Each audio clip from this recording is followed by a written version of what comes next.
안녕하십니까. 신의 한수의 신혜식입니다. 정말 어처구니 없는 일이 벌어졌습니다. 남북 군사합의가 우리 국민들의 생명과 안전을 위협한다고 해서요, 예비역 장성 500명과 일변 시민 수만 명이 헌법재판소에 헌법소원을 냈는데요, 각하돼 버렸습니다. 본안 심의도 못 갔습니다. 어쩌다가 이런 일이 벌어졌는지 정말 황당하게 이를 데 없는데요, 석동현 변호사님 모셔서 이야기 나눠보겠습니다. 안녕하십니까? 예, 안녕하십니까?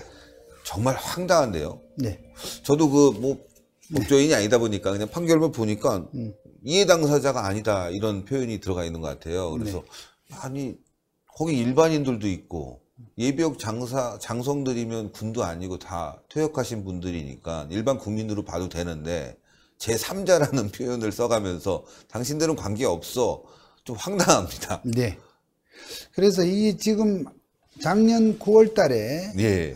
거슬러 올라가면 작년 4월 달에 먼저 판문점 우리 문재인 대통령과 예. 김정은 간의 판문점 선언이 있었고, 예. 그리고 9월 달에 평양에서 평양선언과 함께 남북군사 합의서가 네. 작성이 됐었지 않습니까? 네네. 그 남북군사 합의서 내용이 예를 들면 비무장지대 상공에 DMZ 상공의 정찰 비행을 중지한다든지, 또 우리 NLL 예.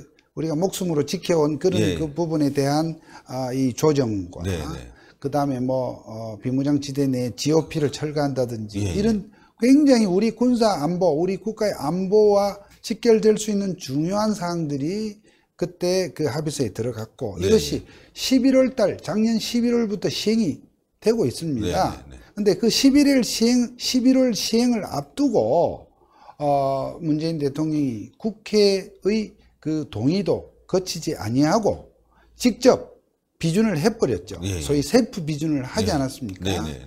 그래서 그런 것이 우리 국가의 안보에 절대적인 어떤 그 위험을 가져올 수 있다.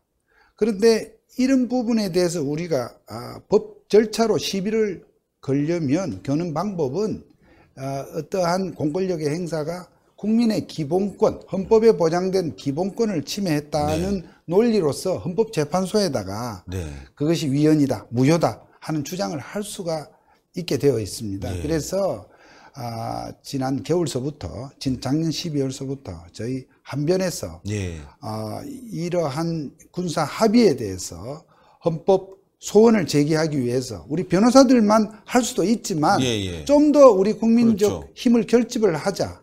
그래서 작년 11월에 또 마침 우리 예비역 장성 한 500여 명이 정말로 뿔이 났죠. 그렇죠. 뿔이 나서 다 모여서 이 부분에 대해서 어떠한 그 항의성, 어떤 그 집회를 가졌습니다. 그런데 이게 항의 집회 성명만으로는 되는 일이 아니기에 우리 헌법 소원을 같이 하자 해서 그 예비역 장성 다수의 예비역 장성들과 또 우리 일반 또 시민들 한 12,000명, 물론 지금 계속 추가가 됐습니다만은 이렇게 해서 헌법재판소에 이 남북군사 합의가 우리의 생명권, 우리 영토권을 침해한 것이다는 등의 그것으로 냈는데, 어이없게도 헌법재판소에서 본안 심리에 회부도 하지 않고, 저희가 기대하기로는 이것이 9분의 그 헌법재판관들 전체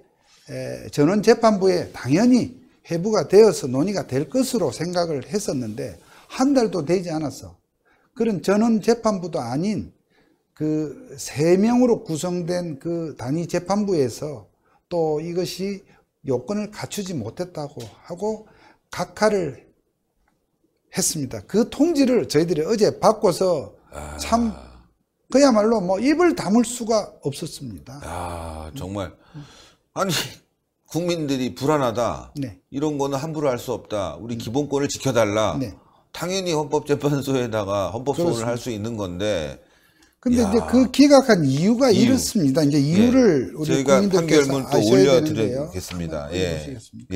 판단 이유 2. 이렇습니다. 이제 헌법 소원을 하려고 하면 나름대로 요건이 있는데, 우선 이번에 문제가 된 게 자기 관련성입니다. 즉 자기에게 어떠한 관련이 있고 어떤 이익관계가 기본권 침해가 되었다고 하는 어떤 그런 요건이 되었을 때 이것을 헌법재판소에서 다루게 되는데 예. 이 남북 군사 합의가 이번에 헌법소원을 청구한 예비역 장성 일반 국민들에게 사실적인 또는 간접적인 그러한 이해관계를 가진다고는 하겠지만 직접적인, 즉 청구인들이 주장하는 바와 같은 그런 헌법상의 기본권을 직접 침해당했다고 할 수는 없다 이겁니다. 그러니까 직접 침해당하지 않았기 때문에, 근데 이것이 정말 어이가 없는 것이, 그러면은 만약에 지금 북한이 어떠한 도발 행위를 하고 해서 정말로 우리 대한민국 이 영토에 어떤 일이 생겼을 때, 그러면 이게 뭐 정말 전쟁이 나면 이 비무장지대 주변만 와장창 일이 나고 이 남쪽 이런 다른 영토에는 일이 없겠습니까? 그러니까요. 무슨 어떤 결정적으로 뭐 폭탄이 터지고 이렇게 하기 전에는 그럼 이게 직접적인 어떤 침해가 아니다 하는 그런 논리가 되는데, 이것은 너무나 참 그야말로 어이가 없는 결정이라 할 수밖에 없습니다. 예, 지금 판결문을 저희가 시청자 여러분들께 보여드리고 있는데, 청구인들은 예비역 장성, 예비역 장교를 포함한 대한민국 국민으로서 피청구인 대통령이 2018년도 10월 23일 군사합의서를 비준한 행위 및 2018년도 12월 2일 남북 합의서 제25호로 공표된 군사합의서로 인하여 사실상 또는 간접적인 간접적인 이해관계를 가진다고 할 수 있으나, 청구인들이 주장하는 바와 같은 생명권 등 헌법에 보장된 청구인들의 자신의 기본권을 직접적으로 침해받는다고 할 수는 없다. 예, 그런 내용입니다. 그래서 지금 이 사항이 아마 우리 예비역 장성들은 아마 기절초풍하실 것 같아요. 아니, 이게 어떻게 침해를 받는다고 할 수가 없죠. 근데 그분들 뿐만 아니라 우리 온 국민이, 더구나 저희는 말씀이죠. 이 사건의 중요성에 비추어서 당연히 전원재판부에 회부될 것으로 보았고, 특히 지난달 27일 날 하노이의 미북 회담이 이 북한의 전혀 비핵화 의지가 없는 그러한 부분을 지적을 하면서 미국이 어떤 그러한 부분을 뭐라 그럽니까, 회담을 중계했지 않습니까?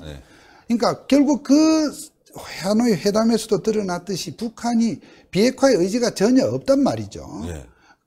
그럼에도 불구하고 우리는 군사 합의를 해서 우리의 무장 해제를 하지 않았습니까?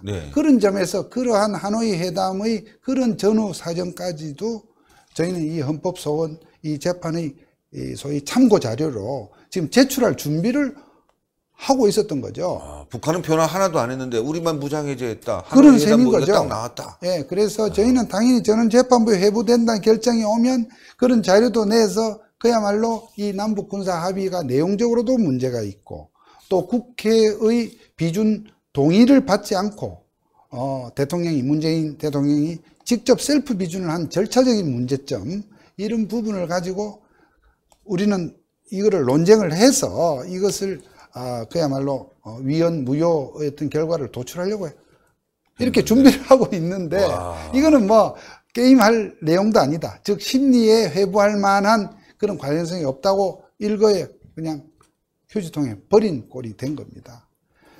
이야, 꼭 판결문처럼 혼자 앉아서 써버렸네요. 예. 자기가 다 판단했어요. 그러니까 어떻게 피해자가 아닐 수 있죠. 국민이 피해자고 당사자인데. 정말 3페이지에 걸친 이 짤막한 그야말로 각하라고 하는 것은 뭐 소의 요건을 우리가 갖추지 못하고 이것이 재판거리가 안 된다는 그럴 때에 우리가 각하를 합니다. 그러니까 참 저희로서는 참 너무나 황당한 노릇인데, 우리 국민들 전체가 이것은 붕괴할 노릇이죠. 그래서 근데 이 헌법의 단심제 때문에 이 사항에 직접적으로 어떠한 이의를 제기할 수 있는 방법은 없습니다. 그러나 이 사항을 접하고 어제 우리 한변의 그 변호사들이 급히 모여서 구수회의를 이렇게 했는데, 나름대로 그러면 새롭게. 헌법재판관 이걸 결정한 사람이 지금 이번에 청구한 사람은 직접 관련성이 없다. 그러면 직접적으로 침해받는 사람은 누구냐? 이 남북 군사 합의로 인해서 예컨대 그 정찰 비행기가 안 뜨기 때문에 왜 병원 그때 못 갔던 그렇죠. 구성이 안 됐던 사람 있지 않습니까? 또는 DMZ 안에 살고 있는 분. 우리 주민들. 연평도. 이런 분들을 주민들. 좀 이렇게 그러면은 좀 확보를 해서 다시 논리를 보강해서 다시 내자 하는 것으로 저희들이 뜻을 모았습니다. 시청자 여러분도 혹시 관련되신 분 있다라고 생각한다면 저희 한변으로 꼭 연락을 남북 주십시오. 군사 합의로 우리가 일반적으로 우리 국민들이 전체에 느끼는 그의 어떤 안보의 어떤 피해 감정 이런 부분은 우리 공통된 것인데 더 나아가서 지금 헌법재판소가 이 결정문에서 요구했던 자신의 기본권을 직접적으로 침해받았다고 생각하는 분들은 저희 한변에 연락을 주시면 한변이 우리 홈페이지가 있으니까요. 인터넷에 쳐보시면 다 나오게 됩니다. 그래서 정말 안타까운 것은 우리 헌법재판관들의 인식이 이 정도인가에 대해서 정말로 개탄할 수밖에 없고, 다르게 보면 왜 이 정부가 대법원이나 또 헌법재판소의 그 재판관, 대법관, 그야말로 법조인으로서 가장 최고의 어떤 그 영예라면 영예이고 경륜을 갖추신 분들인데, 이 대법관, 헌법재판관 구성에 이렇게 어떤 신경을 쓰는지를 우리가 알 수 있는 그런 대목입니다. 저희가 생각할 때는 이런 부분이 심리에 가서 만약에 이것이 대통령의 이를테면 우리 교과서에 나오는 통치행위적 성격이다 라든지, 또는 아직까지 전체적으로 우리가 그 생명권의 어떤 침해를 받았다고 볼 만한 단계는 아직 아니지 않느냐, 이런 논리라면 모르겠으나 청구인들 당신들이 무슨 관련성이 있느냐, 이 남북군사 합의에 대해서 문제 제기할 자격이 있느냐, 이렇게 이것을 걷어찬다고 하는 것은 정말로 받아들이기 힘든, 정말로 개탄스러운 그런 결정이라 할 수 있습니다. 정말 시청자 여러분들, 혹시 연평도 주민들, 어민들, 나 바다에 고기 잡으러 나가는데 이거 NLL이 무너져서 불안해, 피해를 당하고 있다, 직접적인 사례, 또 휴전선 일대에 사시고 계시는 주민들이라든가 여러 피해 당사자가 있다면요, 한변에 연락을 하셔서 다시 또 헌법소원을 놓을 테니까요, 그때 청구인으로 다 참여했으면 좋겠습니다. 끝까지, 될 때까지, 할 때까지. 이게 바로 대한민국 살리는 방식이니까요. 변호사님 정말 좋은 일 하십니다. 정말 대단한 일입니다. 그리고 여러분들, 한변은 어떤 단체나, 고영주 변호사님이 얼마 전에 문재인 대통령 공산주의자 발언으로 참 여러 가지 고통받았는데 무죄 판결을 이끌어낸 그런 변호사인 협회입니다. 단체죠. 여러분, 애국단체입니다. 그러니까 여러분들 한변 지원 많이 해주시고, 석동현 변호사님 보시면 꼭 아는 척 해주시고, 그래서 한변이 더 잘 될 수 있게 해주시고, 우리 애국 변호사 모임이 더 활성화될 수 있게 힘을 좀 모아줬으면 좋겠습니다. 오늘 나와주셔서 너무너무 감사합니다. 열심히 하겠습니다. 저희들도. 감사합니다. 감사합니다. 시청자 여러분, 진짜 이럴 수가 있나요? 헌법재판관들의 판결을 좀 받아보고 싶었는데 각하돼 버렸다. 참, 대한민국 사법부가 이렇게 왔다 갔다 하다 보니까 국민들도 불안합니다. 지금 안보 튼튼하다, 걱정 없다, 평화 온다, 이렇게 말씀하실 수 있는 분들 몇 분이나 계십니까, 지금? 하노이 회담이 지금 끝났습니다. 미국은 강경태세고요. 북한은 벌써 미국에 대해서 비난까지 서슴없이 내놓고 있는 현실이고, 게다가 핵실험까지 다시 준비하고 있는 모양입니다. 이러다 보니 안보 불안하고 우리 생명권 무너지고 있는데, 지금 전방에 GP 철수하고 NLL 무너뜨리고 말이죠. 여러 가지 상황이 불안합니다. 정말 제대로 된 판단이 좀 필요할 것 같습니다. 동그랗게 올라가는 구독 버튼을 꼭 눌러주시고요. 추천 버튼 부탁드리겠습니다. 댓글로 여러분들의 의견 많이 받고 있습니다. 대단히 감사합니다. 감사합니다. 그래서 이게 참